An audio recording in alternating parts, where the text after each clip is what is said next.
Hi, I'm Sali Hughes. I am the writer and author of Pretty Iconic, and I'm thrilled to be here in the ELLE Canada Closet for my Fishbowl questionnaire.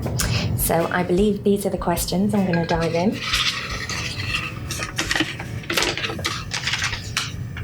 Why do Brits lead the way in makeup artistry, i.e. McGrath, Tilbury, etc.? Well, I don't think it's just Britain. I think France as well.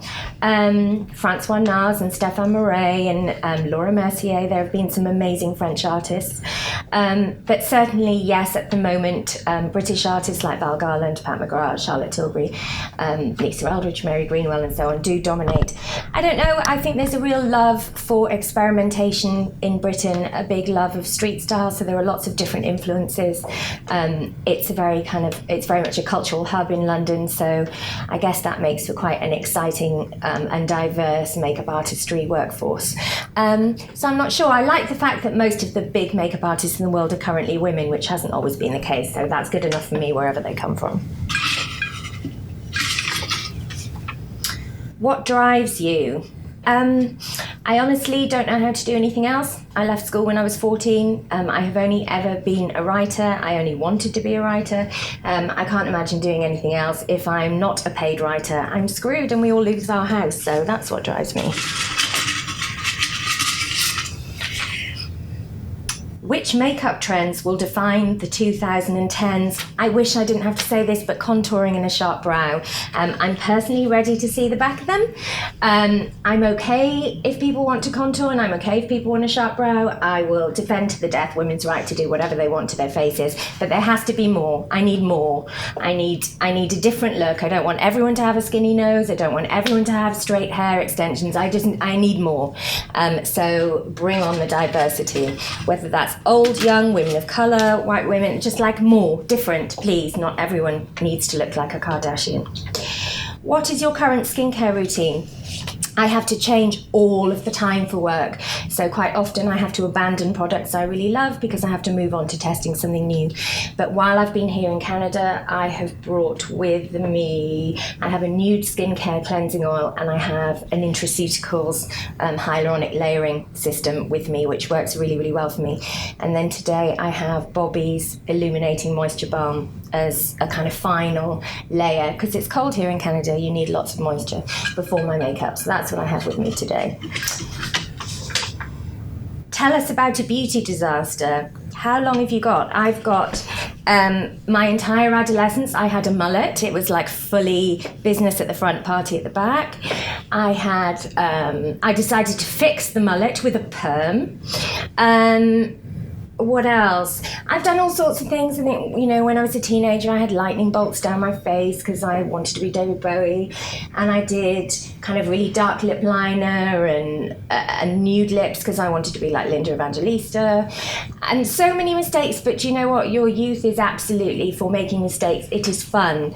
I think it's a shame if teenagers have to look so pulled together and preppy. It's the time when you should look crazy and really, really express yourself and enjoy yourself. So I regret nothing. Do you change your beauty routine with the seasons? I change my beauty routine by the week, by the day. One thing I would say that British women do quite differently in beauty is British women will typically change their makeup every day. They'll be a different person every day, which I think is quite unusual, especially compared to the rest of Europe. Most women across Europe will typically find a look that really suits them, that looks nice, maybe a nighttime version. In Britain, it's quite common to do something completely different from one day to the next. It's not unusual for a British woman to have pink hair on a Monday and blue hair on a Friday. So I change constantly. Tell us about the most luxurious beauty treatment you've received. I have to confess that I'm not like crazy into beauty routines. I would love to, and I could go every day if I wanted, but I just don't have the time. I have 2 kids and I'm a single mum and I am super busy. I don't really have the time, but I do look after my skin very well. And if I'm going to have any kind of treatment, I would always choose a massage because you can't do that yourself. So I would always have like a really deep tissue massage, and I don't want any messing around. I don't want stroking. I don't want aura cleansing. I don't want floating. I want someone to pummel me. What is your number one beauty skincare advice? Just cleanse. It's the most important thing after sunscreen.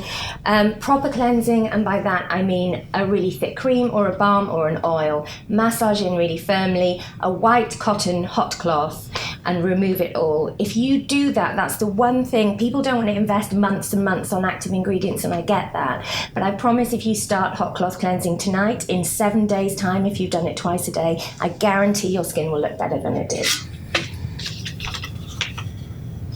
What is your favourite beauty product of all time? Oh, I think if I was stuck on a desert island, and we can assume I already have sunscreen because that's a health product as much as a beauty product, I think that I would choose a red lipstick because it would cheer me up. Because colour on your face is just endlessly cheering.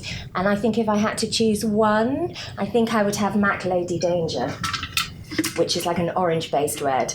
I mean, I might give you a different red tomorrow, but MAC Lady Danger is probably my favourite. Tell us about your best interview.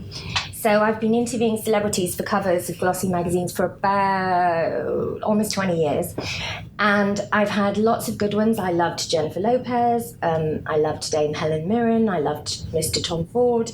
I've had some really, really amazing interviews.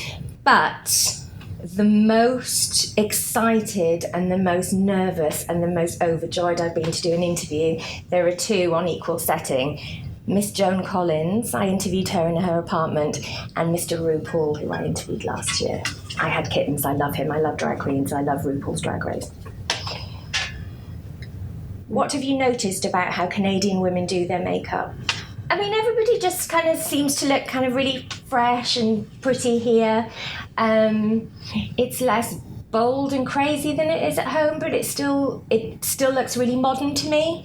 It looks more modern than that kind of super smart pulled together look. It just seems a bit more kind of confident and free and easy than maybe elsewhere in North America. But people seem to be really into it, so that's good. And you've got some really, really good brands. You have Deciem, which I've never been a huge fan of until now because The Ordinary is amazing. The new range, The Ordinary, is amazing. Bite is so cool. I love Bite. And of course, you gave birth to MAC, which is one of the most iconic beauty brands of all time. I think that's it. Thank you very much for watching. Bye.